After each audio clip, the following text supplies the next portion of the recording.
Magandang araw mga kaibigan. Bigyan natin ng reaction opinion itong post ang balita ngayon.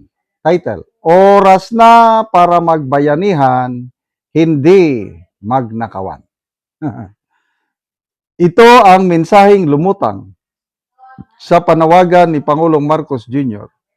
matapos niyang kondenahin ang sunod-sunod na insidente ng fuel theft at hoarding sa gitna ng tumitinding energy crisis sa bansa. Sa kanyang vlog na Pinanguluhang Bayanihan, iginiit ng Pangulo na hindi dapat manaig ang pansariling interes sa panahon ng krisis. Sabi niya, ito ang panahon para ipakita at isabuhay ang inyong pagka-Pilipino.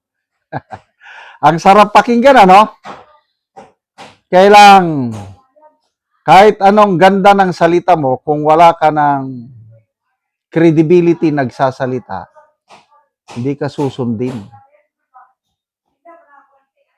Sa halip na samantalahin ang sitwasyon, hinikayat ni Marcos Jr. ang publiko na pairalin ang malasakit at pagtutulungan. Sabi niya, sa panahon ng kagipitan, dapat ay mangibabaw ang ating pakikipagkapwa-tao. Ito ang kabayanihan na maaari nating ipakita ngayon.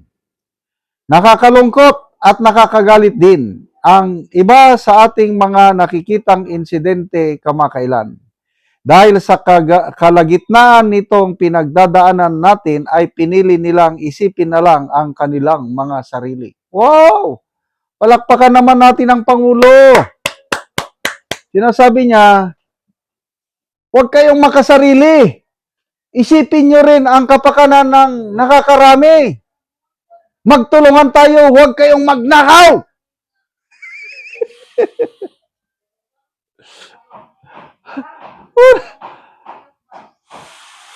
Panahon na ito ng krisis, tapos panawagan lang ang iyong kuhan, nako, mahina talaga. Oh, insidente ng nakawan, anong gagawin nyo? Pakitaan mo ng sample. Kaya kung hindi mo sampelan, yung mga nag-hoarding, nagnanakaw ng fuel, tinatago, gagawin pa rin nila yun. Kasi basically, ang tao is selfish. Basically, ang tao is greedy. Pag may pagkakataon na, ito na pagkakataon, kumita ng ano. O, anong sabi ni Senator Marcoleta? Yung mga oil companies, nakabili sila ng langis, mura. Tapos biglang tinaas nilang presyo. Estimate ni Senator Marcoleta is 3 billion per day ang kita ng mga oil companies. Anong aksyon ng gobyerno? Wala lang. Hanggang ganyan, vlog-vlog lang. Malayo kay Tatay Digong natin. Oh, tanimbala noon. Malala nyo, tanimbala, grabing kahihiyan, grabing perhiso na naidulot ng tanimbala panahon ng Pinoy administration. Tapos sasabihin pa ng Pinoy, hindi, isolated case lang yan. Ano isolated case? Daming nabibiktima, napapahiya tayo, mga foreigners pa nabibiktima. O ngayon, bumabalik na naman. Kung hindi tanimbala, nakaw pera. Bakit? Nasa leadership yan. Oh. Style Digong. Nung umupo siya, salita lang ginamit niya. Kailang yung credibility niya magsalita iba. Sabi niya, sige, ituloy niyo yan. Ipapakain ko sa inyo ang bala. O anong nangyari? Di nanginig sila. Kasi yung nagsasalitang presidente, alam nila, Digong yan. Iba yan. Itong nagsasalita ngayon, anong image? Sobrang bait yan, bay. Hindi siya marunong magalit. Kaya ganyan lang, vlog-vlog lang siya. Ano sinasabi niya? Ipakita ng ating pagka-Pilipino. Magtulungan tayo, huwag magnakawan. Ano ngayon ang isyu ng gobyernong ito? Ang issue is maleta. Ang issue is flood control scam. Ang dami, bilyones, trilyones ang nawawala, ninakaw sa kaban ng bayan. Ano ngayon? May napakulong? Meron naman. Mga dilis. I can assure you, sabi ng Pangulo, they will spend their Christmas in jail. Ay, hindi naman siya napakyas. O no. Merong isa. Si Sara Diskaya napakulong nila. Siya hanggang ngayon wala pa. Hoy, nadagdagan naman nung January. Ex-Senator Revilla. How about the others? Na pinaghinalaw, nagnakaw. Wala. Nandyan, Brave 18 Marines. Dinabaliwala. Lacking in believability daw. May kaso daw, may kung ano-anong sinasabi.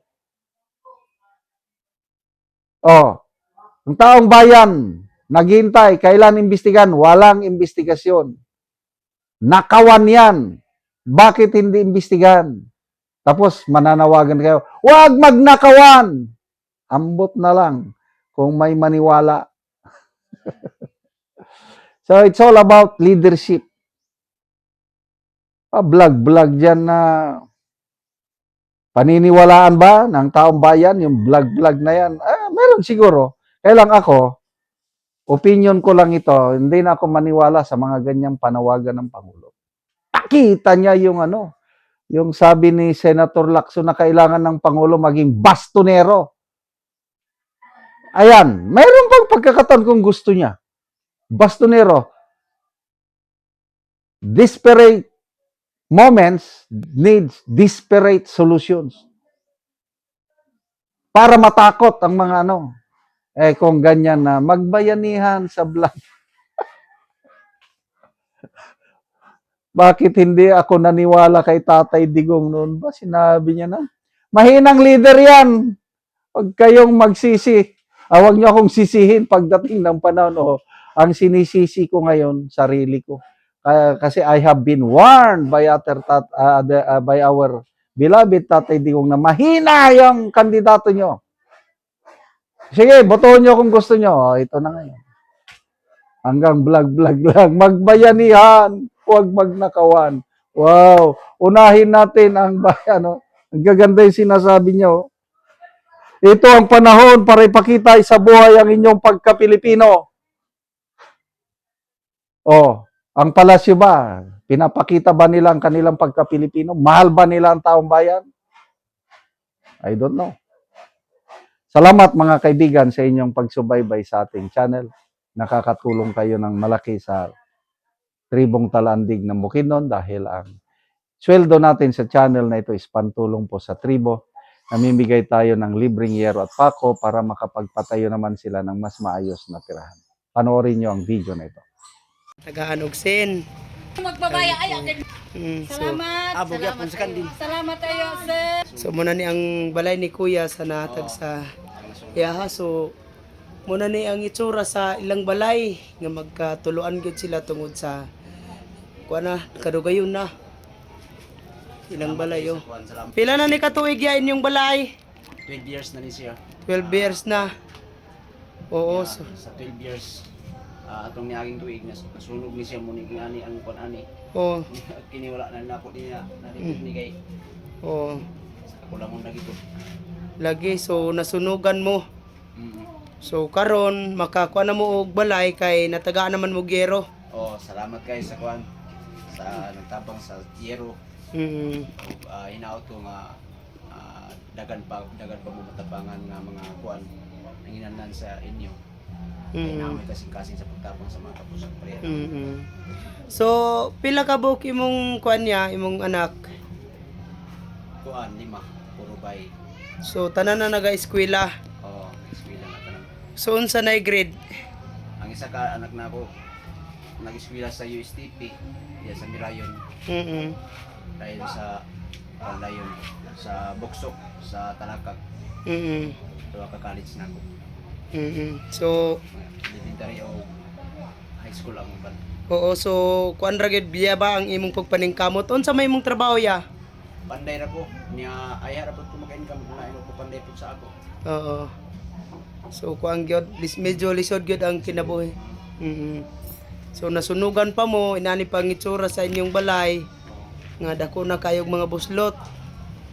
Oo, so salamat kayo ya. Sige, salamat.